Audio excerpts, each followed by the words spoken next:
എൻവി സിനിമാസിന്റെ പുതിയൊരു വീഡിയോയിൽ നമ്മൾ നോക്കാൻ പോകുന്നത് ലാലേട്ടനെ നായകനാക്കി പൃഥ്വിരാജ് സുകുമാരൻ സംവിധാനം ചെയ്ത സിനിമയാണല്ലോ എൽ ടു എമ്പുരാൻ.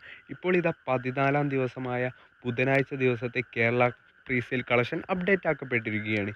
ഏകദേശം 48 ലക്ഷം രൂപയാണ് സിനിമയ്ക്ക് കേരള പ്രീസെയിലായിട്ട് കളക്ഷൻ നേടിയത്. അപ്പോൾ ഇന്ന് സിനിമയ്ക്ക് 90 ലക്ഷത്തിന് മുകളിലായിരിക്കും സിനിമയ്ക്ക് കളക്ഷൻ ഉണ്ടാവുക എന്ന് ഇപ്പോൾ ഉറപ്പാക്കപ്പെട്ടിരിക്കുകയാണ്.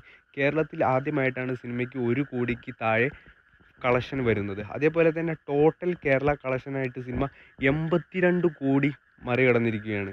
82 കോടി 30 ലക്ഷം രൂപയാണ് ടോട്ടൽ കേരള കളക്ഷനായിട്ട് സിനിമ നേടിയിരിക്കുന്നത്. അതേപോലെ തന്നെ ടോട്ടൽ 14 ദിവസത്തെ വേൾഡ് വൈഡ് കളക്ഷനായിട്ട് സിനിമ ഏകദേശം 258 260 കോടി ലെവലിലാണ് നേടിയിരിക്കുന്നത്. മലയാള സിനിമയുടെ എല്ലാ റെക്കോർഡുകളും തൂത്തുവാരി എറിഞ്ഞുകൊണ്ടാണ് എൽ ടു എമ്പുരാൻ ഇപ്പോൾ മുന്നേറിക്കൊണ്ടിരിക്കുന്നത്. മലയാള സിനിമയ്ക്ക് 100 കോടി ബഡ്ജറ്റിൽ സിനിമ ഇറക്കാനും കഴിയും, അതേപോലെ തന്നെ ആ സിനിമ വിജയിപ്പിക്കാനും കഴിയും എന്ന് ഇപ്പോൾ ഇതാ എൽ ടു എമ്പുരാനിലൂടെ നമുക്ക് മനസ്സിലാക്കപ്പെട്ടിരിക്കുകയാണ്. എല്ലാ മേഖലയിലും സിനിമ ഒരു വൻ വിജയമായിട്ടാണ് ഇപ്പോൾ സിനിമയെ കണക്കാക്കുന്നത്.